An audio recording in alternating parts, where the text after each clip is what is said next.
voir tous ici aussi nombreux est venu de tous les horizons, de l'archéologie, de l'amitié et du café. Il y a quelques mois, j'étais au Guatemala et en fait, j'ai eu l'occasion de survoler le Petén. Et depuis l'avion, en fait, on voit plein de petits monticules qui ont une forme de pyramide. Et en fait, ces monticules-là, c'est vraiment des pyramides qui n'ont pas été encore découvertes. Et ensuite, donc, en visitant Tikal et Yaksha, on se rend compte que c'est 75 à 90% de ce qui existe, qui est encore sous terre, sous la végétation, etc.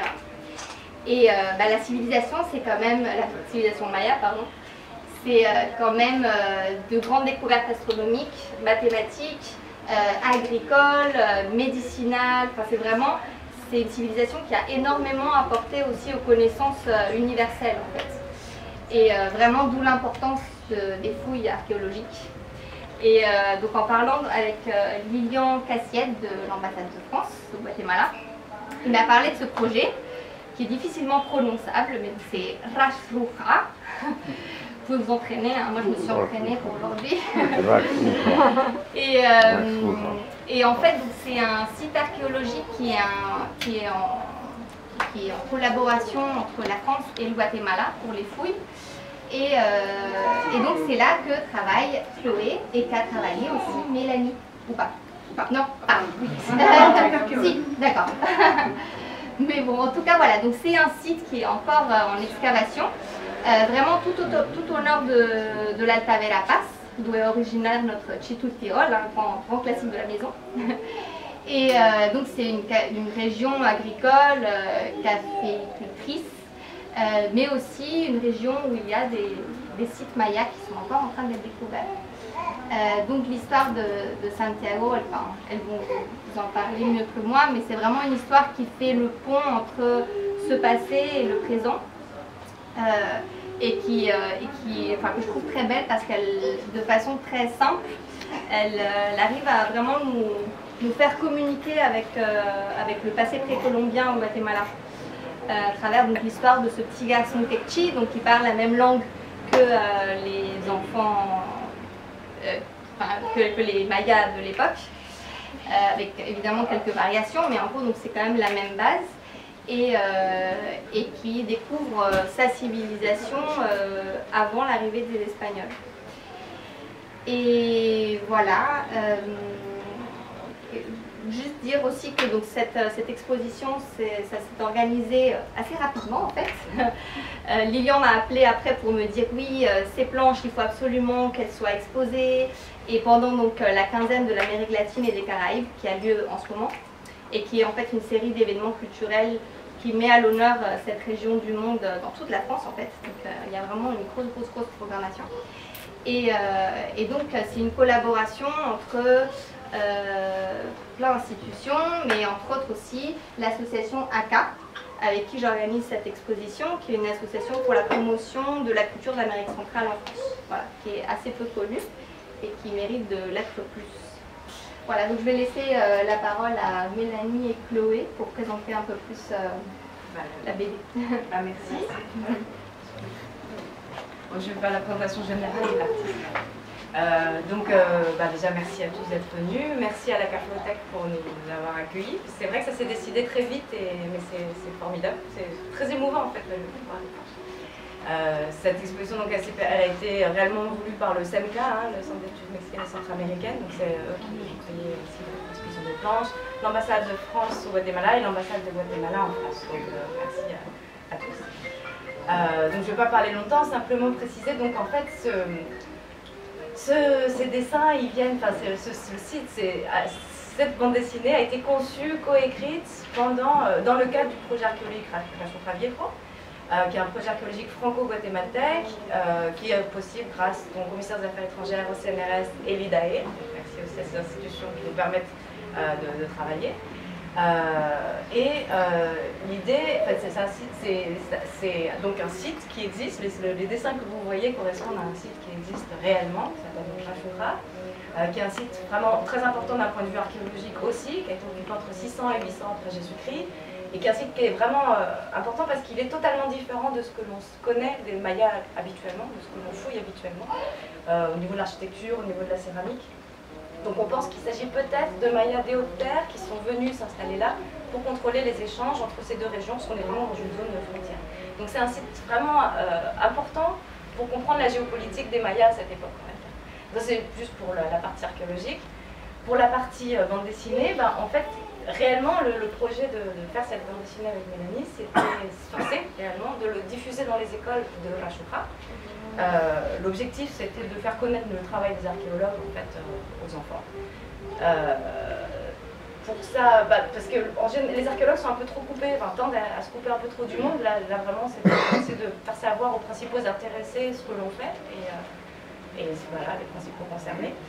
L'autre objectif c'est de protéger le site parce que c'est un site qui malgré son importance est trop peu connu et qui du coup est plus en danger que d'autres au Guatemala et qui ces 20 dernières années a pris beaucoup de coups de bulldozer. Donc l'objectif aussi c'est de faire savoir que c'est un site à une ville importante et là où maintenant il y a un champ avec des vaches, c'était une grande ville et contribuer un peu du coup à sa conservation en le faisant connaître.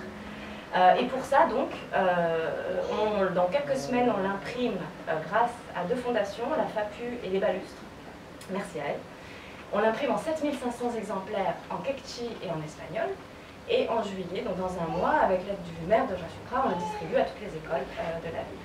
Et si c'est une expérience qui marche, que j'espère, et si on trouve les moyens de continuer, c'est une expérience que j'aimerais bien continuer en fait d'une année sur l'autre, pourquoi pas pour diffuser, faire connaître les résultats d'une saison de fouille à l'autre. Je pense que c'est un excellent moyen, la bande dessinée, c'est un excellent moyen de véhiculer beaucoup d'informations.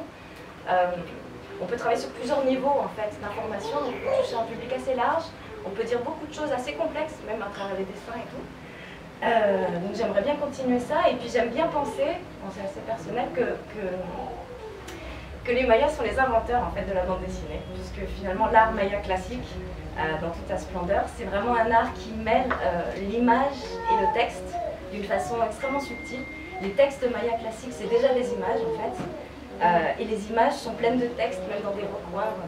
Et la structure même de la narration classique, c'est des séquences qui se suivent sur un même plan, qui est l'idée même de la BD. Donc finalement, c'est je sais pas, je trouve que c'est un bel hommage que de les faire connaître par ce mode d'expression. Voilà. Ouais.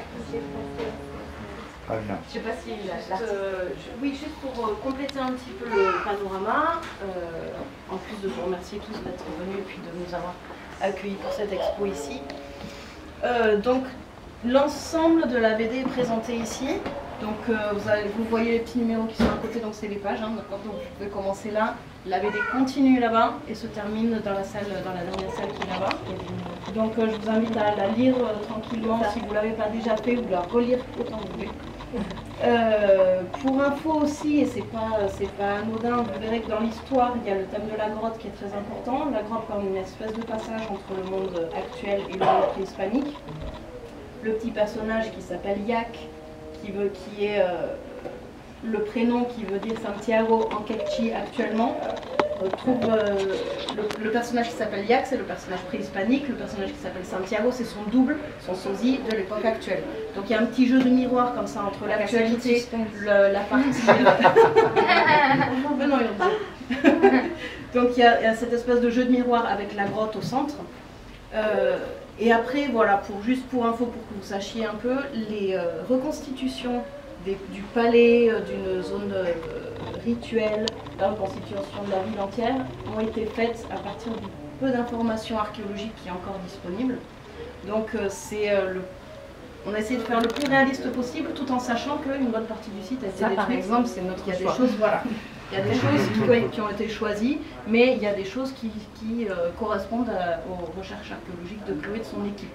Donc on a essayé de faire une espèce de mix entre ce qui était le plus probable, ce qui a été trouvé en fouille, et puis essayer d'avoir un petit peu d'imagination aussi pour faire tout ça.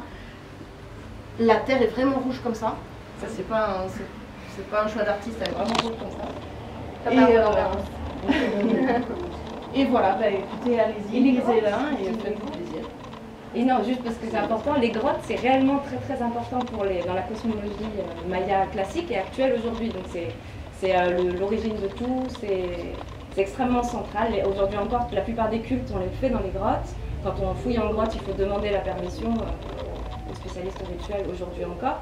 Et il y a énormément d'histoires qui finalement, enfin, c'est un clin d'œil à ça, que ce soit au Chiapas, au Yucatan ou en Alta Verapaz, il y a énormément de mythes de personnes qui rentrent dans une grotte et qui en ressortent dans un autre espace-temps, en fait. Souvent, là, ça ne nous arrangeait pas, mais la plupart du temps, ce qui revient souvent dans les mythes, c'est qu'ils arrivent et se sont passés 50 ans au lieu d'une journée. Là, ça ne nous arrangeait pas. Il fallait que ce soit une journée, donc mais on a pris vraiment une structure de mythe vraiment maya, enfin, vraiment, et même mésoaméricaine. Ajouté. Trop bien.